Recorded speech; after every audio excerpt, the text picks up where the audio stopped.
bringing me along to your big fishing trip. Oh, you're welcome. Fishing is all about peace and patience. You gotta be very patient for the big one, you know what I mean? I know. So, you got anything? No, not yet. I see. Oh, I caught something!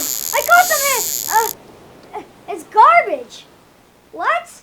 How can this be possible? Who puts garbage in the ocean? It's probably from the big Pacific garbage patch in the ocean. Yeah, that's probably why. So here's a story about the big garbage patch in the Pacific Ocean by Sophia Castillo. The Great Pacific Garbage Patch is a huge patch of garbage in the Pacific Ocean. The patch is between California and Hawaii and contains about 1.8 trillion pieces of garbage. This is only happening because of humans polluting the ocean and beaches with plastic that takes over 450 years to decompose. This garbage patch is also killing the human economy. The animals that eat from the patch can also hurt people who eat the fish because some whales and other fish think that the plastic is food. The patch contains plastic, chemical sewage, smaller types of microplastic, and other large types of debris. Some companies like the Ocean Cleanup are studying the patch and trying to help clean it up. They even put out a pipe that has a net that's trying to collect some of the garbage. In 2018, the Ocean Cleanup put out 30 boats to collect some garbage samples, and some other smaller companies have also begun helping with the cleanup effort. Next time you have plastic waste or any types of waste, think about where it's going and try different alternatives like recycling. If you can do things like recycling, you can help us stop the patch from growing. Here's 4th grade teacher, Miss Flores, who tells us what she thinks the garbage patch is doing to our environment. And I think it's been proven to contaminate the food that we're eating.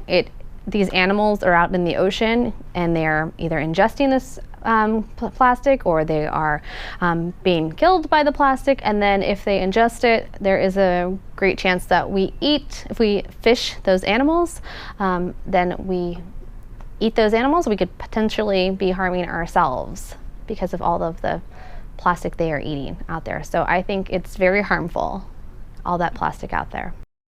For the Rocket Report, I'm Castillo. Hi, my name is Brianna Cruz, live in Hurricane Florence. And today I'm here with one of the local residents, and she's going to talk to us a little more about the hurricane. So, what's your name?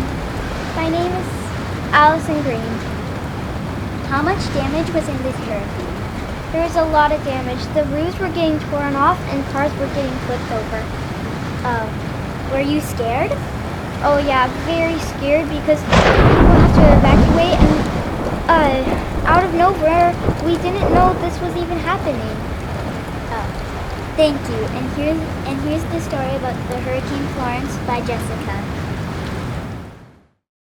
Hurricane Florence is a hurricane that caused much damage to both North Carolina, South Carolina, West Africa, and other areas of the United States. It was formed on August 31st, 2018. The hurricane set a record of the wettest tropical cyclone ever recorded in either of the Carolinas. Hurricane Florence was originally a Category 1, but then made its way up all the way to Category 4. One of the big reasons that this happened is climate change. This is changing not only nature, but also is affecting people's lives. As of today, people are still recovering from the furious contact of this storm. The cost of all the damages made by the hurricane came to about $16.7 billion. For the Rocket Report, I am Jessica. Do you have leg or knee problems? Well, we can't help you. Do you have back problems? If so, we can help you. Well, it's time for the One Strap Backpack.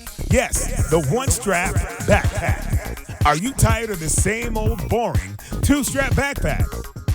Well, wake things up with the One Strap Backpack today. With the One Strap Backpack, you can put it in the front, the left, the right side, and guess what? The back! You can wear the One Strap Backpack in the park. You can wear the One Strap Backpack at the zoo. You can even wear the One Strap Backpack in the car. Get your One Strap Backpack today for only $19.99, $99.99, $99.99, $99.99, $99.99, $99.99. I'm just in love with my One Strap backpack. Supplies are limited, so hurry before they are gone.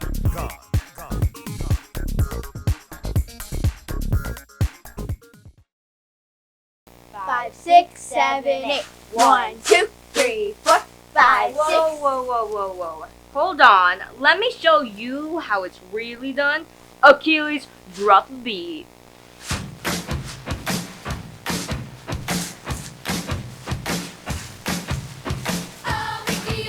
Here's a story about the real Ries Cheer team by Gabriella. Calm down.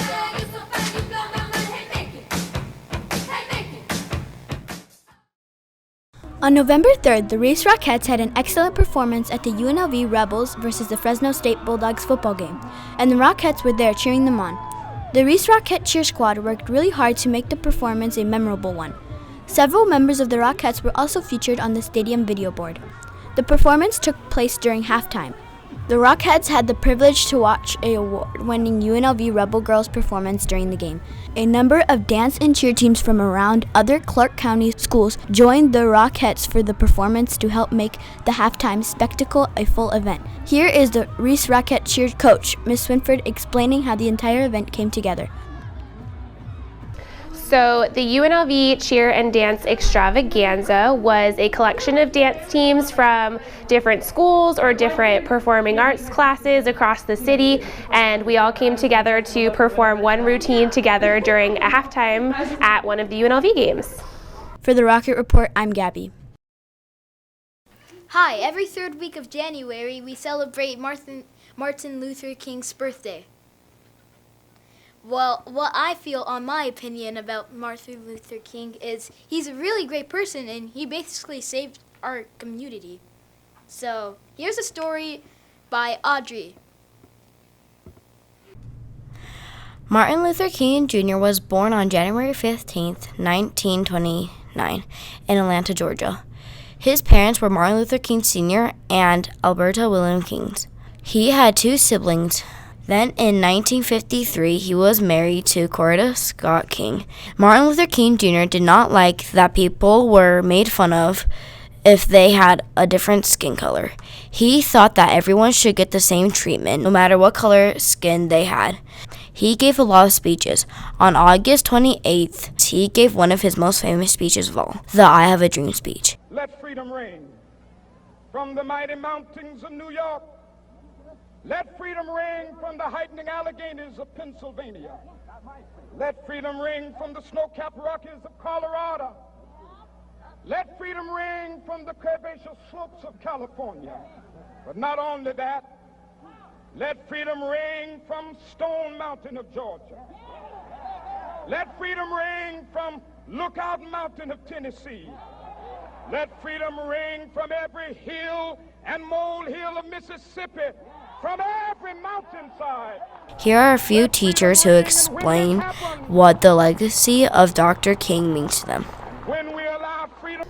Well, I think Martin Luther King's legacy is one of kindness, compassion, and love for all people. So I think if he hadn't set a precedent for accepting everybody no matter their differences, then things wouldn't be the same. So his legacy personally to me helps me remember that no matter how different somebody is, they deserve to be treated exactly like everybody else.